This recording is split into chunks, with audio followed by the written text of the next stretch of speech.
So we all know far-right extremist groups exist, both here in Canada and in the United States. But how do they actually make the money to fund themselves and the stuff they get up to? Because if you're constantly shitting yourself from fear, the changes in diapers alone must be super expensive, right?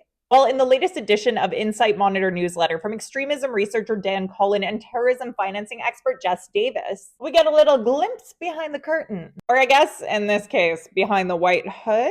In the newsletter, Colin looks at the merchandising of 5 different far-right extremist groups: Will to Rise, America First, Blood Tribe, Goyim Defense League, and Diagolon, as well as 2 indie neo-Nazi brands, because apparently that's a thing. Most, but not all of them, rely on WooCommerce as their platform, which is an open-source plugin for WordPress sites. As for the actual payment methods, it can vary. Some use cash or credit. But if you have to get even more creative, leaning on Bitcoin or other cryptocurrencies, gift cards, or even contributions to live streams, Blood Tribe, which is run by this guy, jump scare, uses Google Pay as its processor, while Diagolon, Will to Rise, and both indie brands use Stripe. I reached out to them to ask them why they provide their services to Diagolon, seeing as an Ontario judge recently ruled that they're a, quote, militia-like extremist organization consisting of members who are armed and prepared for violence. But Stripe didn't get back to me. But you know who did? The author of this article. Colin warned me that the internet has made it easier than ever for supporters of right-wing extremist groups to finance them. Quote, not just through donations and membership fees, but for transparently commercial transactions like merchandise sales. Colin told me the payment processors, in particular Stripe, he said,